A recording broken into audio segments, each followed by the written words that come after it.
नमस्कार।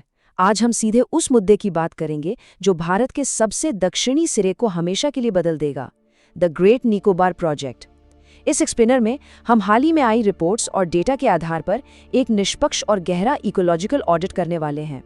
ये एक ऐसा मेगा प्रोजेक्ट है जिसकी चर्चा चारों ओर है और आज हम इसकी असलियत को समझेंगे।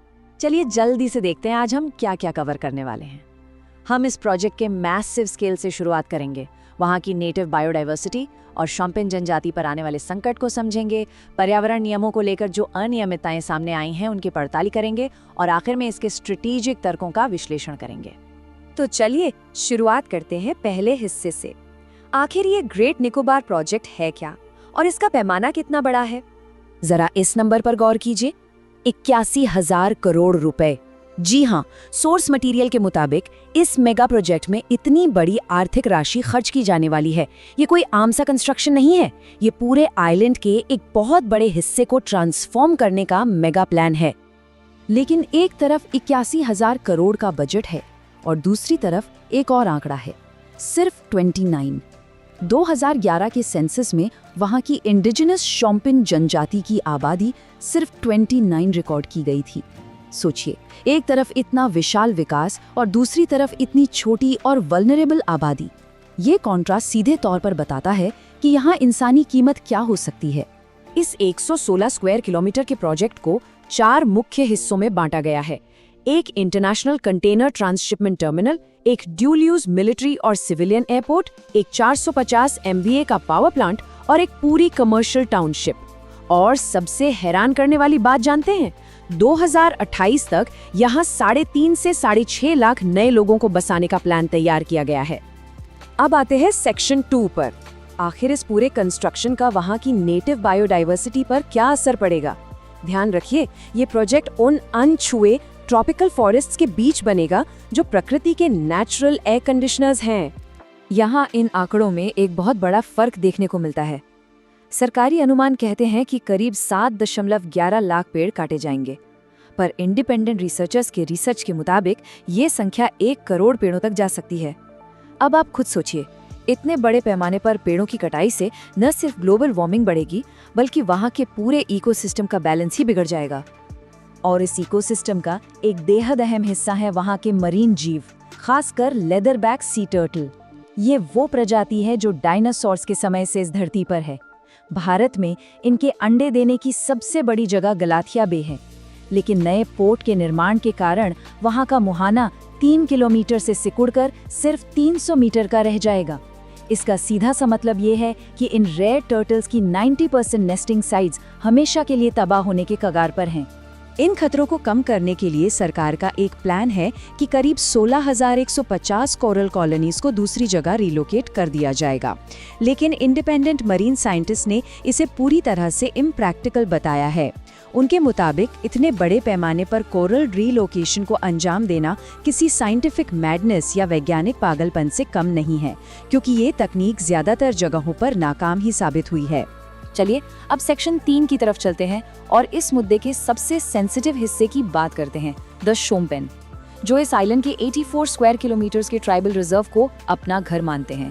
ये समझना बेहद जरूरी है कि शोम्पेन आखिर हैं कौन। ये एक PVTG यानी पर्टिकुलरली वल्नरेबल ट्राइबल ग्रुप है। सदियों से इनका बाहरी दुनिया से कोई संपर्क नहीं रहा। इस आइसोलेशन का नतीजा ये है कि इनके अंदर कॉमन आधुनिक बीमारियों से लड़ने वाली इम्यून डिफेंस बिल्कुल नहीं होती। जब बाहर से लाखों नए लोग और वर्कर्स वहां आएंगे तो इन ट्राइबल्स पर एक जानलेवा बायोलॉजिकल खतरा मंडराएगा। इतिहास इस बात का गवाह है कि ऐसी मुलाकातें इंडिजीनियस जनजातियों के लिए अक्सर घातक साबित होती हैं। इन्हीं हालातों का आकलन करते हुए सर्वाइवल इंटरनेशनल और 13 अंतर्राष्ट्रीय एक्सपर्ट्स ने बहुत कड़ी चेतावनी दी है। उनकी रिपोर्ट्स में इस प्रोजेक्ट को शोम्पेन जनजाति के लिए एक डेथ सेंटेंस और यहाँ तक कि जेनोसाइड यानी नरसंहार के बराबर माना गया है। ये शब्द बहुत भारी हैं, जो दिखाते हैं कि हैबिटेट लॉस के साथ साथ इस आबादी पर अस्तित्व का कितना बड़ा संकट आने वाला है। तो अब ये सवाल उठना लाजमी है कि इतने भारी असर के बावजूद इस प्रोजेक्ट को आगे बढ़ने की मंजूरी आखिर मिली कैसे? आइए सेक्शन 4 में इन्हीं कानूनी अनियमितताओं पर एक नज़र डालते हैं जो रिसर्चर्स ने पॉइंट आउट की हैं। देखिए, कानून बड़ा साफ है। फॉरेस्ट राइट्स एक्ट 2006 के तहत जंगल की जमीन लेने से पहले 2 चीजें स्ट्रिक्टली जरूरी हैं। पहला, एक सब डिविजनल कमेटी से वेरिफिकेशन, जिसमें कम से कम 2 ट्राइबल मेंबर्स का होना चाहिए, और दूसरा, स्थानीय ग्राम सभा से क्लियर फॉर्मल मंजूरी मिलनी चाहिए। लेकिन सोर्स मटेरियल कुछ और ही कहानी बयान करता है। नियम 2 ट्राइबल मेंबर्स का था, पर वहां कमेटी में सिर्फ एक निकोबारी मेंबर था। और तो और, जिस लक्ष्मी नगर पंचायत की ग्राम सभा ने अपनी मंजूरी दी, आश्चर्य की बात यह है कि उस सभा में एक भी इंडिजिनस ट्राइबल मेंबर मौजूद नहीं था। ये फैक्ट सीधे तौर पर ट्राइबल कंसेंट प्रोसेस को बाईपास करने की ओर इशारा करता है। एक और क्रोनोलॉजी ध्यान देने लायक है। 1997 में गैलाथिया बे को वाइल्ड लाइफ सेंचुरी घोषित किया गया था। 2020 के ऑफिशियल मैप्स में यहाँ एक्सटेंसिव कोरल रीफ्स क्लियर दिख रहे थे। फिर अचानक जनवरी 2021 में इस सेंचुरी को डी नोटिफाई कर दिया गया और लेट 2021 आते आते उन कोरल रीफ्स का निशान तक सरकारी मैप से हटा दिया गया। ऐसा लगता है जैसे मैप से चीजें इसलिए हटाई गईं ताकि प्रोजेक्ट को क्लियर करना आसान हो जाए। और अब इस एनवायरमेंटल इम्पैक्ट असेसमेंट यानी EIA की टाइमलाइन देखिए। आमतौर पर इतने बड़े प्रोजेक्ट्स की इकोलॉजिकल रिपोर्ट आने में सालों लग जाते हैं, पर रिसर्चर्स दावा करते हैं कि इस मेगा प्रोजेक्ट का EIA सिर्फ 6 से 7 दिन के अंदर तैयार कर लिया गया।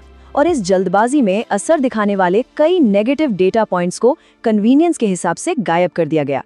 इन सब डिटेल्स के बाद आइए अपने आखिरी हिस्से पर चलते हैं। हम इस प्रोजेक्ट के पीछे दी जाने वाली जियोपॉलिटिकल और स्ट्रेटेजिक दलीलों का एक निष्पक्ष विश्लेषण करेंगे। नेशनल सिक्योरिटी के हवाले से अक्सर एक बड़ा तर्क ये दिया जाता है कि ग्रेट निकोबार प्रोजेक्ट के जरिए हम मलक्का स्ट्रेट को चोक कर सकते हैं, यानी जरूरत पड़ने पर वहां से गुजरने वाले विदेशी जहाजों को रोक सकते हैं। पर क्या भूगोल के हिसाब से ये सच में कारगर है?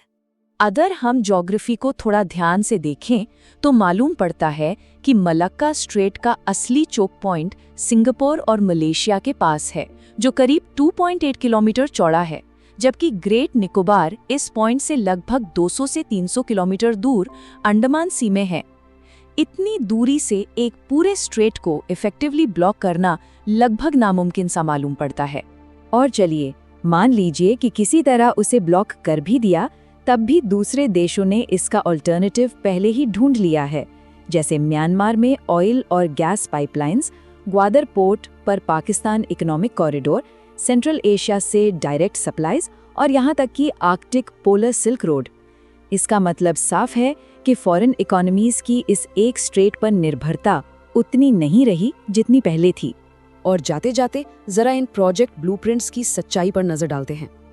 नेशनल सिक्योरिटी और डिफेंस की बातों के बीच ऑफिशियल डॉक्यूमेंट्स में ये दिखता है कि 114 स्क्वायर किलोमीटर का बड़ा हिस्सा एक ऐसी इंटीग्रेटेड टाउनशिप के लिए रखा गया है जिसमें कैसीनोज, लग्जरी रिजॉर्ट्स और एंटरटेनमेंट क्लस्टर्स आएंगे। ये जरूर सोचने पर मजबूर करता है कि एक फ्रैजाइल नेचर रिजर्व में कैसीनोज बनाने से आखिर नेशनल सिक्योरिटी का क्या लेना देना है। तो इस पूरे एक्सप्लेनर के बाद हम इस एक सवाल पर आके रुक जाते हैं। जब इतने विशाल पैमाने का इंफ्रास्ट्रक्चर विकास सदियों पुरानी इकोलॉजी और वल्नरेबल लोगों की जिंदगियों से टकराता है, तो इस प्रगति की आखिर असली कीमत होती क्या है? क्या आर्थिक विस्तार के शोर में हम नेटिव बायोडाइवर्सिटी और शोम्पन जैसे ट्राइबल्स का अस्तित्व भुला रहे हैं? ये सभी आंकड़े हमें ये सोचने पर मजबूर करते हैं। आज के इस विश्लेषण में बस इतना